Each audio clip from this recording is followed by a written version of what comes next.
Glory வேதாகம கல்லூரியில் மாணாக்கர்களாக இருந்து கற்றுக்கொள்கிற ஒவ்வொருவருக்கும் கர்த்தருடைய நாமத்திலே வாழ்த்துக்களையும் ஆசீர்வாதங்களையும் கூறுகிறேன்.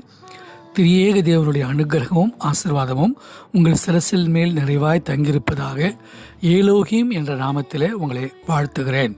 ஆமேன். இந்த நாளிலும் மிஷனரிகளுடைய வாழ்க்கை வரலாறு என்ற வேத பாடத்தை நாம் தியானிக்க இருக்கிறோம்.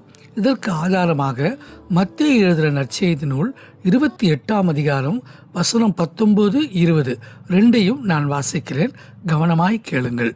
19ஆம் வசனம், ஆகையால் நீங்கள் புறப்பட்டு போய் சகல ஜாதிகளையும் சீஷராக்கி பிதா குமாரன் பரிசுத்தாவின் நாமத்திலே அவர்களுக்கு ஞானஸ்நானம் கொடுத்து நான் உங்களுக்கு கட்டளையிட்ட யாவையும் அவர்கள் கைக்கொள்ளும்படி அவர்களுக்கு உபதேசம் பண்ணுங்கள்.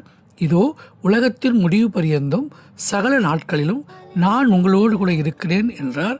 ஆமேன். இந்த வசனத்தின்படி நாம் சகல ஜாதிகளையும் சீஷராக்குவது முதலாவது வேலை. ரெண்டாவது, அவர்களுக்கு பிதா குமாரன் பரிசுத்தாவின் நாமத்தில் ஞானஸ்நானம் கொடுத்து, மூன்றாவது தேவனுடைய இயேசுனுடைய எல்லா கட்டளைகள் யாவையும் அவர்கள் கை கொள்ளும்படி அவர்களுக்கு உபதேசம் பண்ணுவது. இது மூன்றுமே மிஷனரிகளுடைய பணி அல்லது சுவிசேஷகர்களுடைய பணி என்றும் நாம் சொல்லலாம். இந்த உலகத்துக்கு வந்த முதல் மிஷனரி ஆண்டவராகிய இயேசு கிறிஸ்து. அவர்தான் பிதாவின் மடியிலே அங்கு இருக்கிற அந்த எல்லா விதமான மேன்மைகளை துறந்து அடிமையின் ரூபம் எடுத்து மனுஷர் சாயலாகி இந்த உலகத்துக்கு வந்த முதல் மிஷனரி அவர் என்று நாம் எடுத்துக்கொள்ளலாம். ஆக மிஷனரி என்பவர் தேவனால் அனுப்பப்பட்டவர் என்ற பொருளை அவர் உடையவராக இருக்கிறார். அனுப்பப்பட்டவர், அதாவது இயேசு எப்படி சீஷர்களை மற்றவர்களுக்கு மத்தியில் சுவிசேஷம் அறிவிக்கவும் ஊழியம் செய்யவும் அனுப்பினாரோ அதே போல அனுப்பப்பட்டவர், நற்செய்தியை அறிவிப்பவர், சேவை மனப்பான்மையை உடையவர் என்ற மூன்று கருத்துக்களிலும் இந்த மிஷனரி என்ற வார்த்தை பொருந்தும். புதிய ஏற்பாட்டின் காலத்தில் பவுலும் பர்னபாவும் இப்படிப்பட்டவர்களாய் இருந்தார்கள். இவர்கள்தான் மிஷனரி ஊழியத்தின் எடுத்துக்காட்டாக நாம் பார்க்கிறோம். அந்தபடியே அவர்களும் சுவிசேஷம் அறிவிக்க, சீஷர்களை உருவாக்க, தேவனுடைய ராஜ்யத்தை முன்னேற்றமான பாதையில் நடத்த அவர்கள் அத்தனை பேரும் அனுப்பப்பட்ட ஊழியர்களாக இருந்தார்கள்.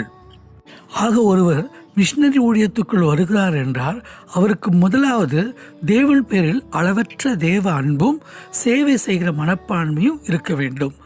அதை காட்டிலும் தியாகம் செய்கிற உள்ளம் அவர்களை உந்தி தள்ளுகிறது. சாக்ரிஃபைஸ், தேவனுக்காக நான் எப்படிப்பட்ட நிலையிலும் சிலுவையை தூக்கி சிலுவையிலேயே நான் மரிப்பேன் என்கிற தியாக மனப்பான்மை ஒருவரை மிஷனரியான மனநிலைக்குள் உண்டாக்குகிறது.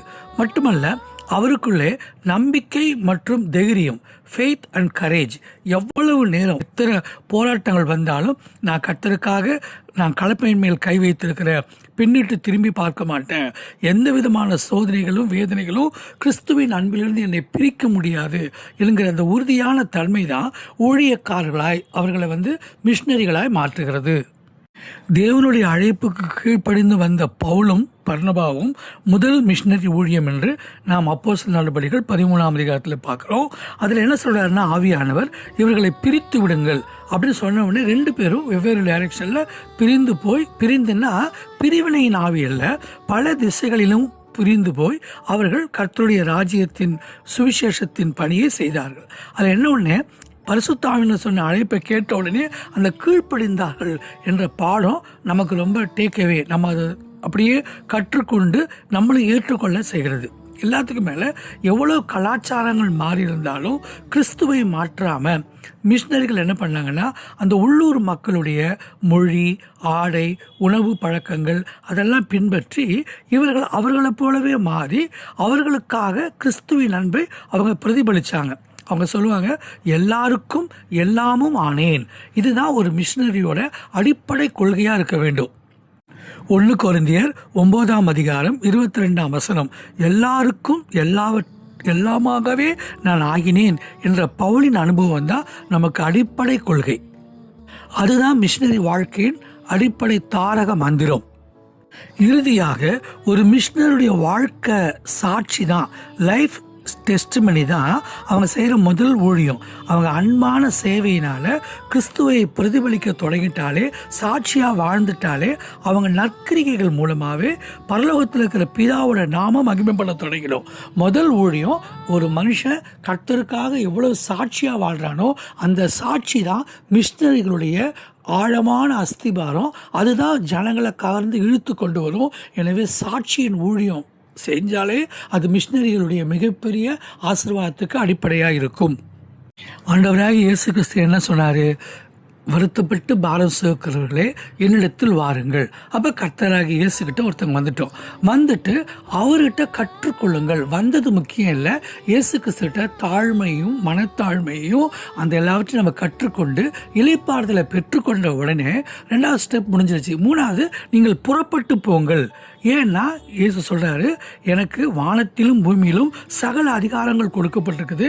எனவே வந்தீங்க, கற்றுக்கொண்டீங்க, இளைப்பார்ந்தீங்க, அப்படியே தங்கிடக்கூடாது. இனிமேல் நீங்கள் என்ன செய்யணும்? உலகத்தின் சகல ஜாதிகளுக்கும் சுவிசேஷம் அறிவிக்கும்படி மிஷனரியாக புறப்பட்டு போங்க. இதுதான் இயேசு கிறிஸ்து சொல்கிற முக்கியமான ஒரு ஆலோசனை.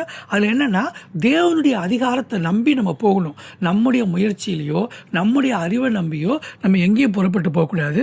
தேவனுக்கு சகல அதிகாரம் இருக்குது அப்படிங்கிற அந்த ஒரு பெரிய நம்பிக்கை விசுவாசத்தோடு நம்ம புறப்பட்டு போகணும். அதில் என்னன்னா, நம்ம தனி மனிதனுடைய திறமைகள் மேலேயோ நம்ம டேலண்ட் மேலேயோ அதை நம்ம எப்பவுமே மனசை கொண்டு போய் வைக்கக்கூடாது.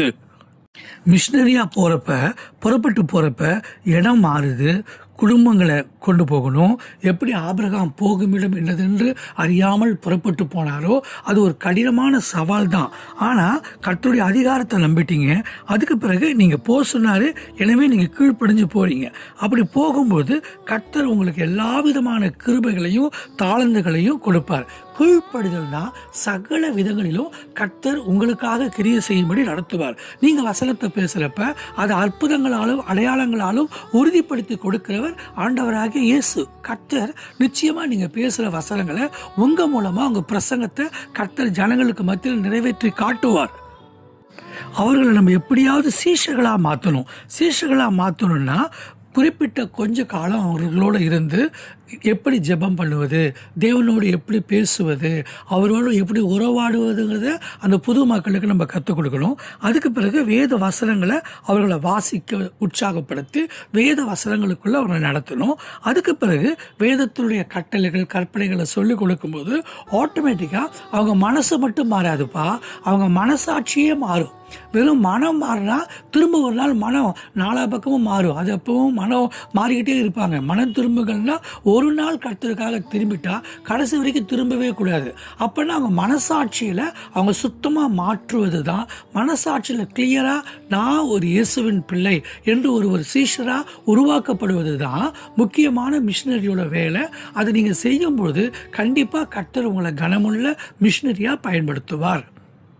இனி வருகிற காலங்களில் நம்ம வாழ்கிற சாட்சி மட்டும்தான் சுவிசேஷம். அதுதான் மிஷினரியுடைய வெளிப்புற தாக்கமாக இருக்கும். எல்லாத்துக்கும் மேலே யாரையுமே நம்ம என்ன செய்ய முடியாதுன்னா கிறிஸ்துவுக்குள்ளே எந்த விதத்திலும் கொண்டு வரணும்னா அது ரொம்ப கடினமான பணியாக இருக்கும்.